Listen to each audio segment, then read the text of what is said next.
Lockup से निकलने की ऐसी टेक्निक देखकर पुलिस भी हो गई शॉक। और पिंजरे में बंद इस भूतिया शार्क की सच्चाई क्या है और इंसानों द्वारा बनाया गया ऐसा जीव जो लेता है हर साल हजारों लोगों की जान। और हम तेल में ही खाना क्यों बनाते हैं, पानी में क्यों नहीं। और यूपीएससी में पूछा गया ऐसा सवाल कि कैंडिडेट भी हंसने लगे और एक ऐसा व्यक्ति जिसे बिल्कुल भी दर्द नहीं होता। जानने के लिए बने रहिए वीडियो के अंत तक। नंबर 1, आमतौर पर जब भी कोई गुनहगार लॉकअप में से फरार होता है तो देखा गया है कि वो ताले को खोलकर या तोड़कर या फिर वो सुलाखों को काटकर वहां से भागता है। लेकिन हाल ही में नासिक के एक जेल में से एक अपराधी भाग गया। लेकिन हैरान करने वाली बात तो ये थी कि ना ही ताला खुला था और ना ही किसी भी प्रकार से उसने सुलाखों को काटा था। ऐसे में पुलिस ये सोच में पड़ गई कि वो भागा तो भागा कैसे, जिसके बाद उस गुनहगार को फिर से पकड़ने की मुहिम चलाई गई। और इस बार पकड़ने के बाद उससे पूछा गया कि आखिर वो भागा तो भागा कैसे। उसने कहा कि ये उसकी खास टेक्निक है। फिर पुलिस ने 2 डंडे लगाए और उसकी तकनीक के बारे में पूछा। फिर उसने सब पुलिस वाले के सामने जेल में से बाहर निकल कर दिखाया और ये वीडियो सोशल मीडिया पर वायरल हो रहा है, जो कि भारत के सरकार को सोचने पर मजबूर कर रहा है कि उनकी जेल और मजबूत होनी चाहिए। नंबर 2, हाल ही के कुछ समय में शार्क की तस्वीर सोशल मीडिया पर बहुत ज्यादा वायरल हो रही है। और अगर आपको लगता है ये किसी पिक्चर का सीन है तो हम बता दें ऐसा बिल्कुल नहीं है। ये एक्चुअली में एक मरी हुई शार्क है जिसका नाम है रोजी द शार्क। और इसकी कहानी जरूर आपको रोचक लगेगी। सन 1979 में ये शार्क मछुआरों के जाल में इतनी ज्यादा बुरी तरीके से फंस गई थी कि उसे बाहर निकालने का कोई तरीका नहीं था, जिसके बाद इस शार्क की जान ले ली गई ताकि उसे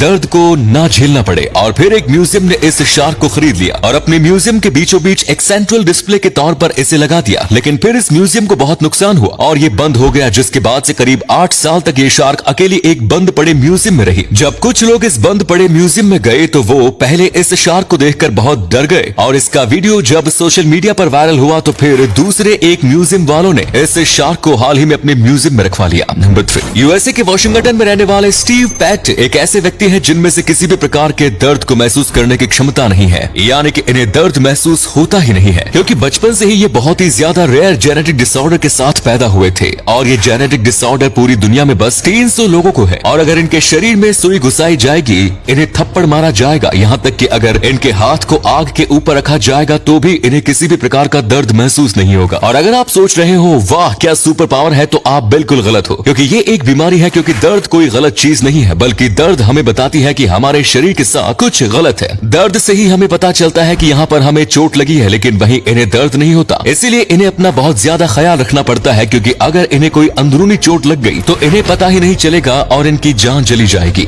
नंबर 4, यूपीएससी के इंटरव्यू में कई बार ऐसे क्वेश्चन पूछे जाते हैं जो कि इतने ज्यादा आउट ऑफ सिलेबस होते हैं कि लोग अपना सिर खुजलाने लगते हैं। अगर आप इस इंटरव्यू में जाते हो तो सोच लीजिए आपसे कुछ भी पूछा जा सकता है। जैसे कि एक व्यक्ति को पूछा गया था कि गर्म करने पर दूध ओवरफ्लो हो जाता है, लेकिन पानी ओवरफ्लो क्यों नहीं होता। तब इस शख्स ने जवाब दिया था कि पानी जो होता है वो गर्म होकर इवोपरेट हो जाता है, लेकिन वहीं पर दूध के ऊपर मलाई जम जाती है और दूध के अंदर के लिक्विड जब इवोपरेट होने की कोशिश करते हैं तो ये मलाई उनके बीच आती है और उन्हें बाहर नहीं जाने देती। और ये बाहर जाने के लिए दूध के अंदर के लिक्विड जो गैस बन चुके हैं वो मलाई को ऊपर की तरफ पुश करते हैं, जिसकी वजह से दूध जो है वो गर्म करने पर ओवरफ्लो हो जाता है। आज ये व्यक्ति आईपीएस ऑफिसर है और अपने इंटरव्यू के इस सवाल को सोचकर हंसता है, क्योंकि इसने कभी नहीं सोचा था इंटरव्यू में ऐसा कुछ पूछा जाएगा। नंबर 5, हम तेल में खाना क्यों बनाते हैं और पानी में क्यों नहीं। जो लोग खाना बनाते होंगे वो जानते होंगे खाना बनाने के लिए गर्मी जो है वो खाने के सारे हिस्सों में बराबर जानी चाहिए। और तेल जो है वो हीट का पानी से ज्यादा अच्छा कंडक्टर है, इसीलिए तेल जल्दी गर्म हो जाता है और वो खाने को हर जगह से अच्छे से पका लेता है। इसी के साथ तेल में कई ऐसे तत्व पाए जाते हैं जो कि खाने को और ज्यादा स्वादिष्ट बनाते हैं, और पानी में वो तत्व नहीं होते। इसीलिए कई ऐसी जगह है जहाँ पर पानी के जरिए खाना बनाया तो जाता है लेकिन वो इतना भी स्वादिष्ट नहीं होता। जैसे कि कई गाँव है जहाँ पर किसी भी प्रकार के तेल का इस्तेमाल खाना बनाने में नहीं किया जाता, बल्कि सारे खाने को पानी में उबाला जाता है और फिर बस नमक डालकर खाया जाता है। पर आजकल लोगों को स्वादिष्ट खाना ही पसंद है, इसीलिए तेल का इस्तेमाल हर घर में होता है। नंबर 6, एक ऐसी मधुमक्खी जो कि हर साल 1000 से ज्यादा लोगों की जान लेती है। इस मधुमक्खी को अफ्रीकनाइज्ड हनी बी कहा जाता है। इनका डंक बेहद खतरनाक और जहरीला होता है और ये बी बहुत ज्यादा गुस्सैल होती है, लेकिन ये कुदरत की देन नहीं है बल्कि हम इंसानों का काम है। दरअसल वार्विक नाम के एक वैज्ञानिक थे जिन्होंने ज्यादा हनी बनाने के लिए खास तरीके की 2 मधुमक्खी को लिया और उन्हें आपस में ब्रीड करवाया और इसके बाद से इन मधुमक्खी का जन्म हुआ। लेकिन वैज्ञानिकों ने देखा ये बहुत ही ज्यादा गुस्सैल थी, इसीलिए उन्होंने इन्हें नष्ट करने का सोचा। लेकिन इसमें से करीब 20 मधुमक्खी बाहर आ गई और फिर इन्होंने आज अपनी पॉपुलेशन इतनी ज्यादा बढ़ा ली है कि ये कई जगह पर पाई जाती है और हर साल हजारों लोगों की जान लेने की वजह बनती है। अगले फैक्ट पर जाने से पहले इस फोटो को ध्यान से देखिए और बताइए कि आपको किसका फोटो दिखाई दे रहा है इससे पता लगेगा आपका दिमाग और आंखें कितनी तेज है। मिलते हैं आपको 5 सेकंड्स।